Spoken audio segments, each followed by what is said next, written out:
성경은 우리 그리스도인들에게, 하나님 나라 백성들에게 이 세상의 소금이다, 빛이다, 이렇게 말씀하고 있습니다. 저는 이제 선교지에 가거나 또 이 바닷가에 가게 되면 늘 참 감동받는 게 있습니다.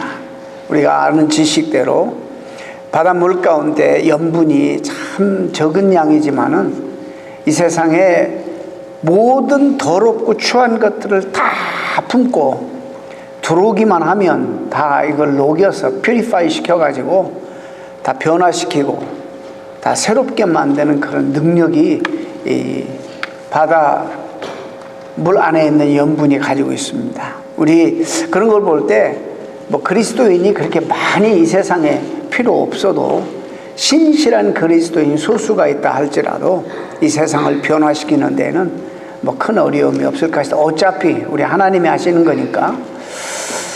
그래서 여러분들이 그런 그 주님을 사역 가운데 따라다녔던, 그러다가 뒤를 돌아서서 폭도로 변해서 예수님을 잡아 죽이는, 내게 필요한 것들 요구했다가 그게 나에게 오지 않자 돌아서 버리고 오히려 복음에 역행하는 그런 무리들이 되기보다는 처음에는 잘 몰랐다가 성령 체험 이후에 주님이 무엇 때문에 돌아가셨고 그 의미가 무엇이고 그리고 그가 우리에게 주신 부활의 생명이 무엇인지를 깨닫게 되고 그들의 목숨을 전혀 귀하게 여기지 아니하고 이 세상 복음화를 위해서 순교당한 예수 그리스도의 제자가,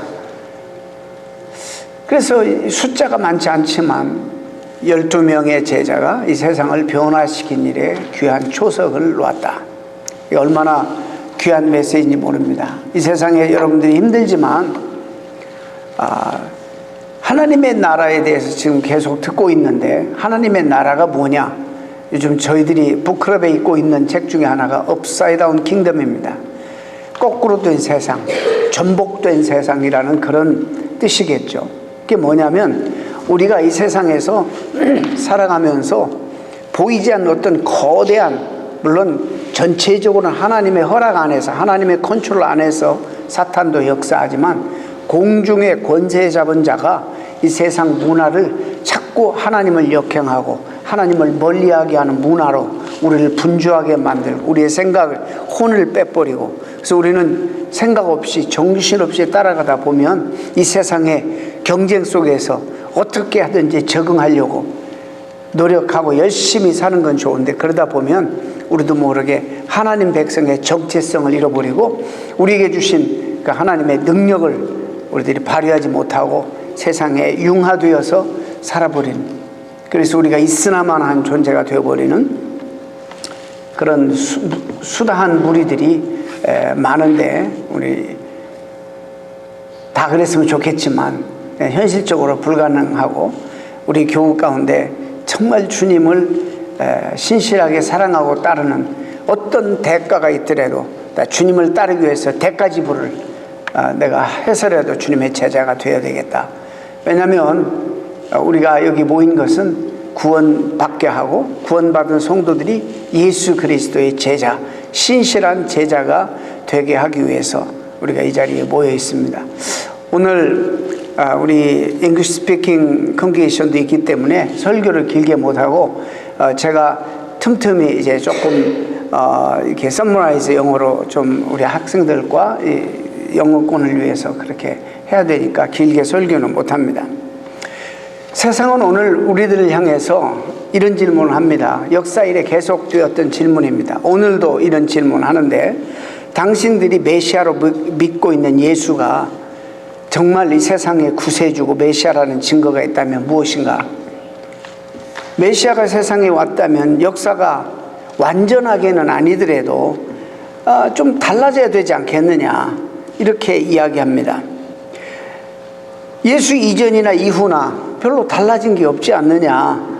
예수 이후에도 죄 없이 장애를 가지고 태어난 아이들이 수없이 많고 여전하고, 이유 없이 무고하게 폭력에 시달리고 또 그 폭력 때문에 죽는 사람도 여전히 많고, 어처구니없는 사고로 인생이 망가지는 일들도 많고, 또 이 자본주의 사회 속에서 빈익빈 부익부 문제도 전혀 해결되지 않고 오히려 더 악화되고 있고, 모든 사람들은 의학이 이렇게 발전됨에도 불구하고 여전히 병에 시달리고 늙고 죽어가고 있는데, 그분이 이 세상에 구세주라는 사실을 어떻게 증명할 수 있느냐, 이런 질문입니다.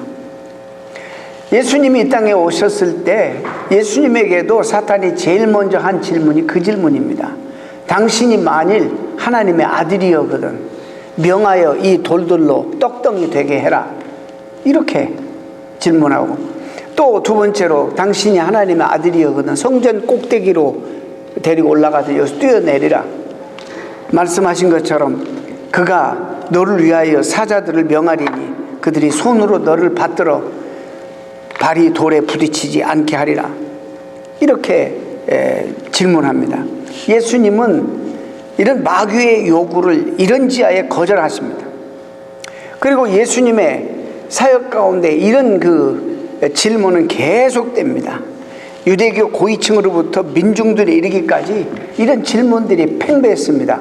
여러분, 사도 바울이 뭐라고 그랬어요? 유대인은 뭘 구하고? 유대인은 표적을 구하는 민족이에요. 헬라인은 지혜를 찾으나.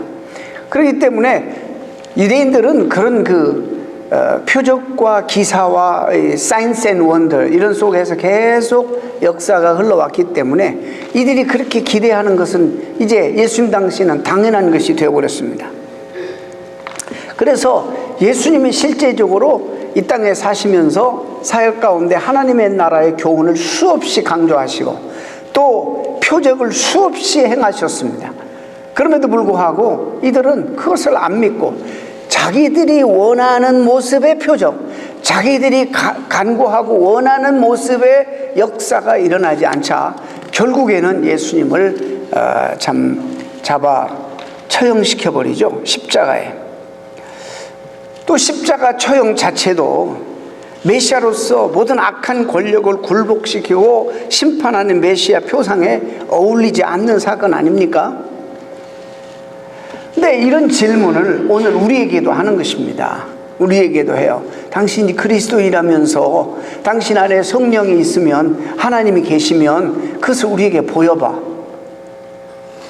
사실 어떤 의미에서요, 그런 말 안 하도록 만들어야 돼. 우리의 삶이 가치관에 있어서, 삶의 모습에 있어서 달라버리면 사람들이 뭐가 있다 묻지 않아요. 벌써 알아요. 그런데 그 묻는 것은 예수님은 예외지만은 그들 속에 우리나 그들이나 삶의 모습이 다를 게 하나도 없기 때문에, 그런다고 저렇게 주일날마다 예배드리고 저렇게 구별되게 산다고 그러니 너희들이 예수 믿는다고, 너희들이 믿는 예수가 구세주의라면 증거를 좀 보이라. 세상은 오늘도 그렇게 이야기합니다. 뭔가 구체적으로 보여달라는 것입니다. 그럴듯한 것을 보이라는 거예요. 근데 우리는 마땅히 사실상 보일 것이 없어요. 그들이 요구하는 그런, 한때는요 그들이 요구하는 것처럼 뭔가 달라진 거, 가난했다가 부자가 되고 병들었다가 병 낫고, 그런 것들이 한때는 굉장히 유명한 파퓰러한 간증들이 되어서 했지만, 예수 잘 믿어도 일찍 죽네, 예수 잘 믿어도 실패하네, 이런 일들이 주변에서 번번이 있기 때문에 그럼 우리가 말이 궁색해지는 거예요. 우리의 간증이. 그걸로는 안 된다는 것을 이제 아는 거예요. 보이지는 않지만 근데 우리가 보이는 것보다 더 분명한 믿음의 확신이 우리에게 있지 않아요? 세상살이에서 수많은 요구를 우리는 받고 살지요. 실제로 예수 믿어 달라진 증거를 대라는 요구 앞에도, 다른 사람들보다 더 행복하게 살고 있다는 증거를 대라는 그런 요구 앞에서 우리는 늘 노출되어 있습니다. 여러분, 이런 질문을 받고 살아가는데 어떻게 여러분 대답하십니까? 그런 질문을 받으면, 여러분, 예수님 당시에 이런 질문을 주님께 했던 사람들도 그 당시에 세상적인 차원에서 정상적이고 상식적인 사람들이었습니다. 엉뚱한 질문이 사실 아니었습니다. 자신들이 전통적으로 알고 있던 방식의 삶에 충실한 사람들이고, 그들이 메시아의 증거를 보여달라고 요구하는 것은 정당하다고 생각했습니다. 메시아라고 한다면, 자 보세요. 사람들이 먹고 사는 문제로 심각한데 먹는 문제도 해결해 주고, 질병에 대한 아픔, 고통도 심각한데 이 고통도 좀 줄여주고 없애줄 수 있어야 된다, 이런 생각들을 가지고 있었습니다. 그 사람들은 그런 방식으로 세상을 경험하면서 살아왔습니다. 남들 똑같이 돈도 벌고 건강을 사모하고 명예도 얻어야 되고 취미활동도 해야 합니다. 행복한 삶의 조건들을 채워나가는 거 똑같습니다. 그리고 여러분, 이 세상 사람들은요, 어쩌면 우리 믿는 우리들도 신앙이 약하고 믿음이 약하면 그렇습니다만, 그들의 삶에 필요한 것들과 거리가 먼 이야기에는 관심을 기울이지 않습니다. 심지어 이 자리에, 하나님을 예배하는 자리에도 설교도 오더해요. 내가 듣고 싶어하는 얘기만 해달라, 이렇게 오더합니다. 삶이 힘들거든요. 이렇게 무더운 여름에, 찌는 듯한 이 여름에 불 앞에서 목사님 일 해보셨어요? 110도 115도 우와, 듣기만 해도 땀이 나죠.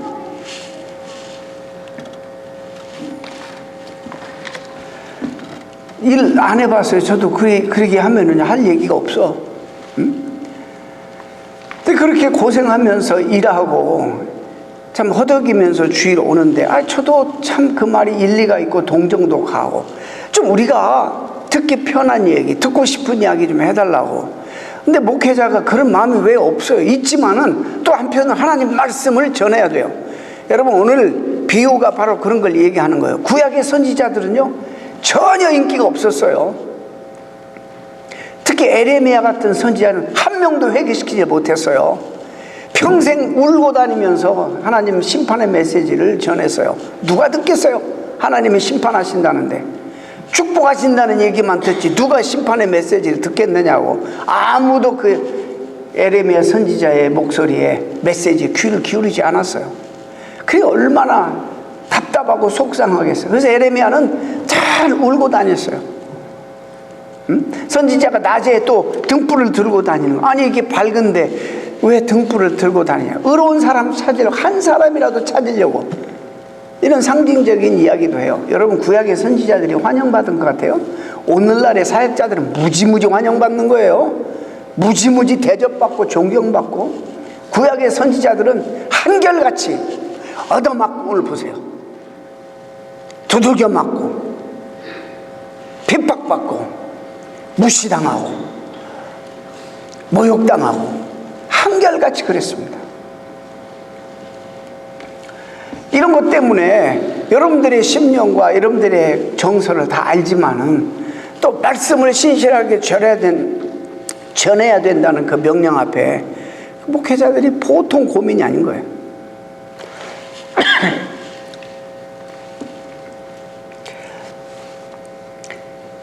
여러분, 이 세상 사람들, 죄인들은 자기 삶에 필요한 것들, 이런 것들 외에는 관심이 없습니다.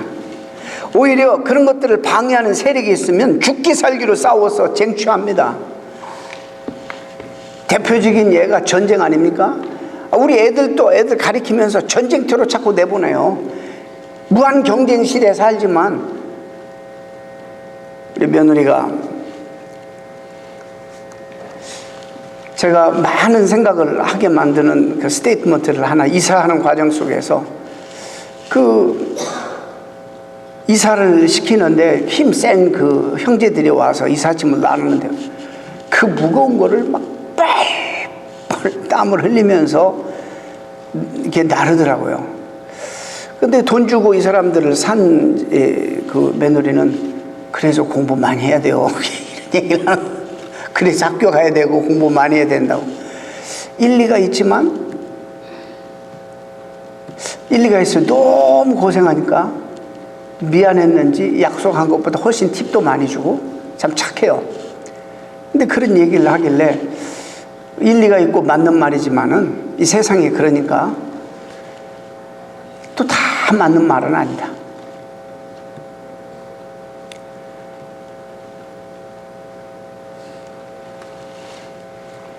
우리 스틸버그라는 그 유명한 ET를 제작하고 주라기 공원 같은 거 제작하고 막 유명한 사람이 있잖아요. 그 스틸버그는 어릴 때 정말 그 남 앞에 나서기 싫어하고 혼자 사회성도 없고 혼자 저쪽 구석에 쭈그려 있고 이랬대요. 어머니가 너무 마음이 아파가지고 공부도 안 하고 잘 학교도 안 가려고 그러고 참 엄마 마음을 많이 상하게 했나 봐요. 그래서 딱 보니까 이 아이가 뭔가 소질이 있는가 봐서 카메라를 어릴 때부터 사줬대요.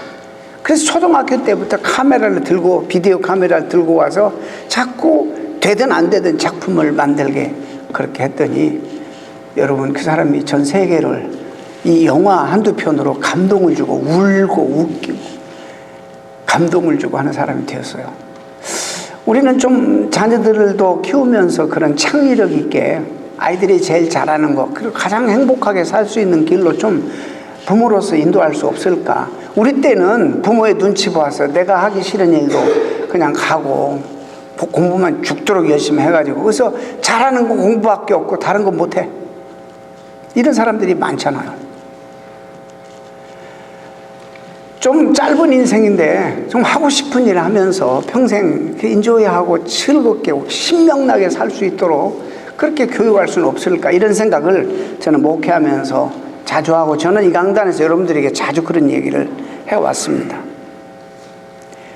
여러분 전쟁이 대표적인 예입니다. 피를 흘리더라도 상대방을 억압하고 제압해서 뭔가를 얻어야만 합니다. 그래서 지난 역사 가운데 수많은 왕들과 장군들이 그런 방식으로 사람들 앞에 메시아 노릇했습니다. 심지어 이 구약 성경을 믿는 하나님을 믿는다고 하는 유대인들의 역사도 이와 다를 바가 없습니다. 자신의 요구와 욕망에 방해가 되는 사람이나 세력은 언제나 응징하고 지금도 그러고 있습니다. 한 번 폭탄 맞으면 10개 가서 폭탄 터뜨려요. 그게 그들이 생존할 수 있는 비결이라고 믿어요. 오늘 이 마태복음 21장 두 번째 이 비유가 그런 역사를 말해줍니다. 이 비유의 스토리 아시죠? 한 주인이 있습니다. 아름답고 훌륭한 포도원을 만들고 근데 울타리도 잘 두르고 집틀도 있고 망대까지 지은 훌륭한 포도원입니다. 그런데 이 포도원 주인이 그 포도원을 세를 놓고 다른 나라에 갑니다.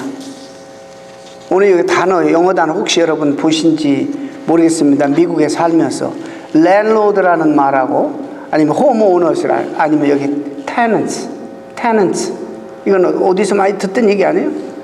어? 아파트 세 들어가면은요 그런 단어 많이 쓰죠. 아파트에서 주인이라고 안 해요. 세 들어든 자. 근데 아파트에서 나가라고 하면 나가야 돼. 계약이 끝나면 나가야 돼. 계약대로 살아야 돼. 계약대로 그러면 나중에 나가고 나서 목구멍까지 다 차지해. 여러분 당해보신 분 미국에서 많이 계실 거예요. 이 세상을 포도원으로 비유하는데 주인은 하나님이고 우리는 이 세상의 타넨트예요. 청직이에요. 잠시 하나님의 포도원에서 왔다가 하나님이 일거리 주어서 정말 감사하게 일하면서 어떤 계약이냐면 하나님이 주인이시라는 거예요. 그래서 주인이 원하시는 세금을 꼬박꼬박 내야 되고 주님이 원하시는 대로 이 포도원을 운영해야 되는 그런 책임이 우리에게 있는 거예요. 우리 게 아니에요. 인생이 내 것이 아무것도 없어요. 사실은 다 주인이 우리에게 맡겨주신 거예요. 또 오늘 엄청 착각하는 이런 내용이 나옵니다. 그래 이제 맡겨놓고 타국에 갔는데 계약기간이 되자 포도원 주인은 세를 약속대로 받기 위해서 종들을 농부들에게 보냅니다. 놀랍게도 이 농부들은 세를 받으러 온 포도원 주인이 보낸 그 종들을 마구 구타하고 능욕하고 두들겨 패가지고 보냅니다. 주인이 너무 당황되는 거예요. 너무 깜짝 놀랐어요. 그래서 다시 더 많은 종들을 또 보냅니다. 그런데도 이번도 마찬가지 똑같이 두들겨 패고 그리고 보냅니다. 끝내 이 주인은 내 아들을 보내면 설마 그럴 리가 있겠나 해서 아들을 보냅니다. 아들을 보내는데 이 포도원 농부들이 자기들이 짜고 이 아들은 상속자지 우리가 이 상속자를 죽이면 이 포도는 내 것이 되겠지 하고는 여러분 이 아들을 죽입니다. 이게 무슨 얘기죠? 구약 성경의 이야기예요. 여러분, 포도원 주인은 하나님이고 종들은 선지자들이고 아들은 예수님 아니에요? 이스라엘 역사는 선지자들의 피를 흘린 역사예요. 그들은 하나님을 믿는다고 말을 하지만 실제적으로 하나님이 보내신 종들, 선지자들을 거부했습니다. 선지자들이 자기들에게 필요한 것을 채워주는 게 아니라 오히려 자신들이 마음에 들지 않는 말들만 많이 했기 때문이죠. 양심을 호벼파고 뒤 흔드는 외침들만 했기 때문입니다. 너희들이 주인이 아니야. 너희들은 하나님께 속해 있는 백성이고 하나님 앞에 마땅히 의무를 다해야 돼. 하나님의 법대로 이것을 잘 관리하고 다스려야 돼. 내가 주인인 줄 알고 내 마음대로 하고 싶었는데 그게 안 되는 거예요. 이런 외침들이 구약 성경에 절비하게 있습니다. 누가 이런 말을 듣고 싶겠어요? 지금도 그렇잖아요. 여러분 듣고 싶은 얘기만 듣잖아요. 여러 가지 방식으로 선지자들을 핍박합니다. 결국에는 하나님의 아들, 하나님 자신이 인간의 몸을 입고 오셨는데 예수님까지 십자가에 처형으로 몰고 갑니다. 그래서 죽입니다. 저와 여러분이 그분을 우리 주와 그리스도로 우리가 섬기고 있습니다. 이게 비유입니다마는 이 세상 현실과 다를 바 하나도 없습니다. 자기의 이익을 높이기 위해서 기회와 능력만 주어진다면 악행을 서슴지 않는 죄인들과 죄악된 세상의 모습을 지적하고 있는 것입니다. 오늘날에도 방법만 세련되게 바뀌었지 실제로 비슷한 상황이 나와 내 주변에 일어나고 있습니다. 이야기 끝에 예수님은 그 청중들에게, 특별히 종교 지도자들에게 질문합니다. 이럴 때 포도원 주인이 어떻게 일을 처리하는 것이 옳으냐, 어떻게 생각하느냐 라고 물었습니다. 대답은 즉각적으로 당연히 그들 입술 속에서 쏟아져 나옵니다. 악한 농부를 죽여야죠. 주인도 모르고 사가지 없이 그렇게 행한 악한 농부를 죽여야죠. 그리고 대신에 소장료를 낼 만한 다른 농부들에게 포도원 관리를 맡겨야죠. 여러분 정확하게 판단했어요. 여러분도 그런 판단 안 드세요? 이런 상황 속에서. 근데 그 농부가 바로 저와 여러분이에요. 구약의 성도들이에요. 이들은 당장 말해요. 농부들은 악하게 행동했기 때문에 모조리 진멸해야 한다고. 그리고 포도원을 제때에 세금을 꼬박꼬박 낼 성실한 다른 농부들에게 세를 다시 주어야 한다. 이 판단이 그 당시의 오디언스, 그 당시의 청중의 판단이었어요. 이스라엘 역사를 잠시 이야기합니다. 출애굽 사건이 정말 중요합니다. 이 의미는 죄의 속박으로 벗어나서 구원하는 그런 상징적인 어떤 예표입니다. 출애굽한 이스라엘 백성들을 하나님께서는 애굽에 살고 있는 이들을 빼내서 새로운 공동체, 민족 공동체를 만드는데 제일 먼저 시내산 밑에 모이게 한 다음에 그들에게 뭘 주냐면 율법을 주십니다. 십계명을 비롯한 율법을 주시고 애굽의 세상이 아닌 하나님 나라 공동체를 하나님께서 형성하십니다. 그리고 이 법대로 어디 가든지, 가나안에 들어가든지 어디 가든지 나라를 형성하고 이 법대로 살라고 명하십니다. 이게 하나님 나라 공동체의 규율이라고. 그리고 난 다음에 숱한 하나님의 사람들, 선지자들을 보내시면서 확인하시고 하나님 나라 백성으로 말씀에 합당한, 율법에 합당한 삶을 살기를 원하셨습니다. 그런데 백성들은 거절하는 거예요. 선지자들을, 하나님 보낸 선지자들을 마구 때리고 핍박하고 죽이기까지 합니다. 왜 그렇죠? 그 이유는 하나님의 나라를 세속나라로 삼아서 자기들 마음대로 하기 위함이에요. 오늘도 우리에게 하나님 믿는다고 하면서 두려움이 한 가지 있어요. 뭐가 있냐면 하나님 믿는 사람들 가운데 주님 사랑하고 싶은 거 분명한데 뭔가 요구할 것 같고, 뭔가 내 걸 내놔야 될 것 같고, 뭔가 헌신을 요구하는 것 같고, 더 가까이 하자니 좀 그게 부담이 되고, 멀리 있자니 자꾸 목사님 설교 시간에 그게 아니라고 말씀으로 쪼아대시고. 이거 어떻게 해야 되지? 엉거주춤. 여러분, 그런 아까운 마음이 계시면은 절대로 바치면 안 돼요. 그건 자기가 믿음이 성장해서 하나님의 그 은혜가 이 세상 어떤 것보다 더 크고 가치 있다는 거 알게 될 때 자원하는 마음으로 자동적으로 하게 돼야지. 이게 억지로 했다는 탈락입니다. 탈락. 자기 그 믿음도 아니면서 흉내내지 마세요. 언젠가 그럴 때가 오겠죠? 안 오면 말고.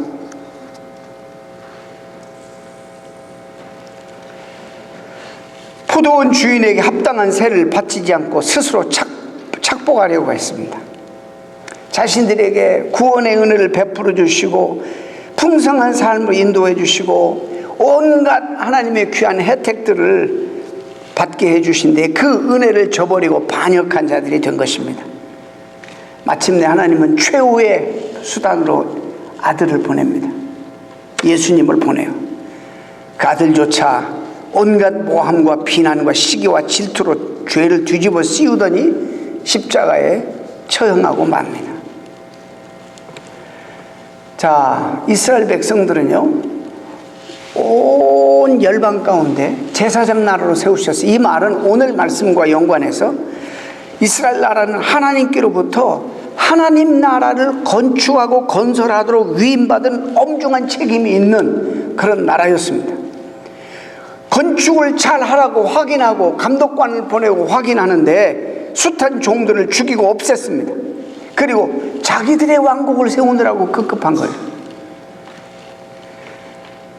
그래서 마지막으로는 예수님께서 하나님이 자기 아들을 보내서 그 나라가 그런 게 아니라고 가르치시고 보여주시며 제대로 건축하기를 원하셨는데 그 예수까지도 그들이 버렸어요. 어떻게? 건축자들이 쓸모없다 해서 버려버린 이 돌처럼 버림을 받게 됐어요. 유대인들이 예수를 버렸습니다. 왜? 자기의 나라를 만들고 싶은 거예요. 인간적인 욕망이 가득한 거예요. 우리가 이거 좀 고민 좀 해야 돼. 다 그리스도인들이. 현대 그동안 예수 팔아서 그렇게 행복하고 예수 팔아서 그렇게 부자 되고 예수 팔아서 그렇게 살았다면 이제는 좀 양심이 있으면 내가 예수님을 위해서 뭔가를 좀 해드려야 된다라는 생각도 한 번씩 해봐야 돼. 가끔은. 이런 얘기 아무리 해도 안 듣더라고. 그렇게 건축자들이 버려버린 쓸모없는 돌을 유명한 건축자가 딱 들어서 이걸 정으로 깎아서 귀한 조각품 만들듯이 버려진 이 세상 나라를 건축하려고 하는 사람들에게 버림받은 이 돌을 하나님이 다시 부활시킴으로 하나님 나라의 모퉁이 돌, 가장 중요한 모퉁이 돌이 되게 하셨어요. 여러분, 참 기가 막히게 제자들이 처음에는 몰랐어요. 부인도 하고 어떻게 될지. 그리고 예수님 십자가 다 도망갔어요. 그래서 여인이 위대한 거야. 참, 내 여인이 위대해. 십자가 밑에 가련한 힘없는 몇 명의 여인만 있었어요. 제자들 다 도망가고.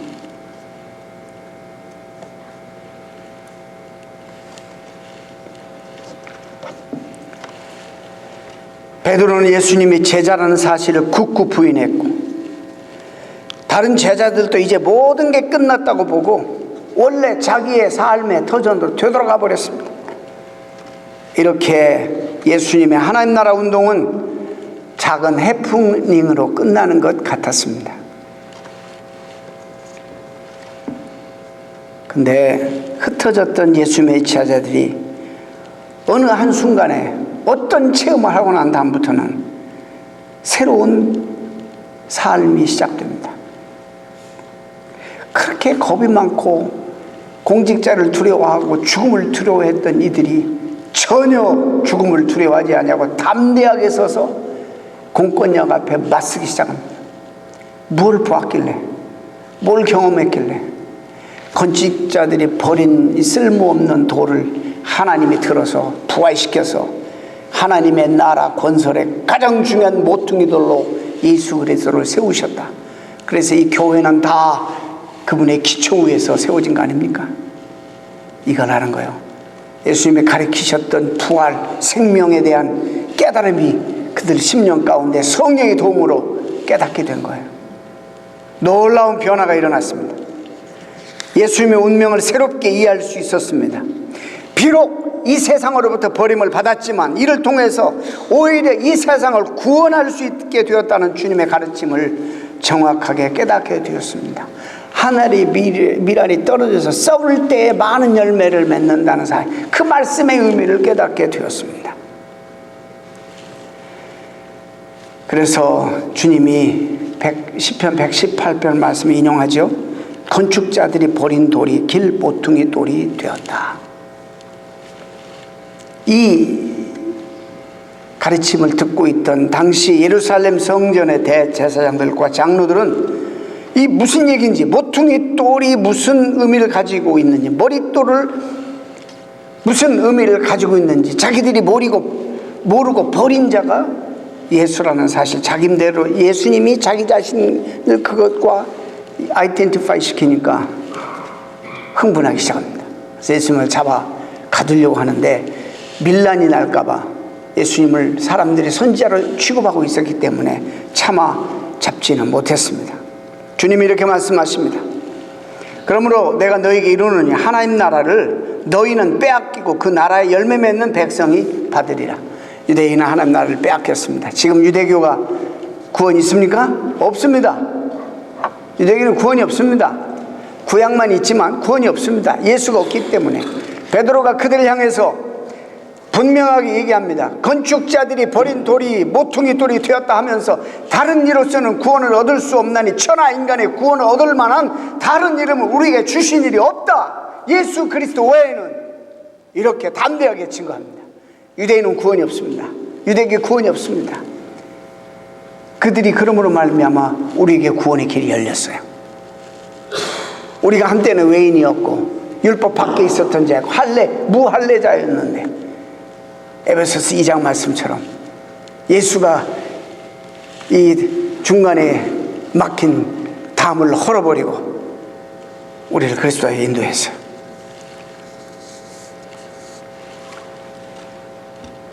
여러분, 이런 복음을 받아들이기가 쉽지 않은 이유가 있습니다. 사람은 자기 업적을 의존하는 경향이 아주 강합니다. 자기가 해왔던 일, 이것을 by nature, 본능적으로 이것을 다 의존합니다. 아무것도 하지 않아도 믿기만 하면 구원받는다는 사실을 받아들이기 힘들어요. 인정할 수가 없어요. 그래서 유대인들은 어떻게든 율법을 지킴으로 구원받으려고 했어요. 이런 사고방식이 변하겠어요? 잘 안 변합니다.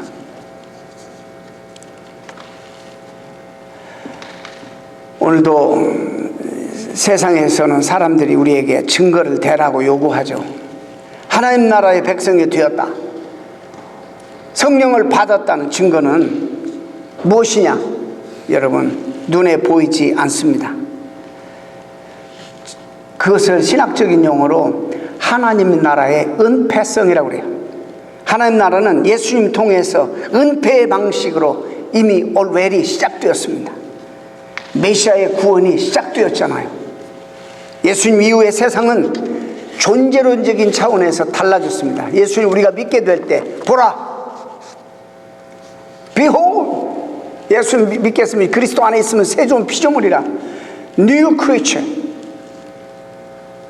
이전 것은 지나갔으니 보라 새 것이 되었도다.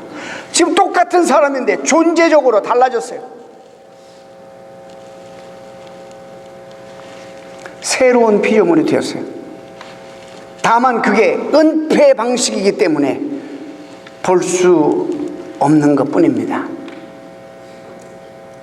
하나님 우리에게 특별한 믿음의 시각을 우리가 허락하실 때 많이 볼 수 있는, 그래서 아까 말씀드렸죠. 보이진 않지만 보는 것보다 더 확실하게 믿는 믿음이 저와 여러분에게 있다고. 이게 보이지 않는 하나님을 믿겠다고 이렇게 더운 여름에 나와서 이렇게 많은 사람들이 예배 드리는 거, 이게 정상입니까? 세상 사람들이 볼 때?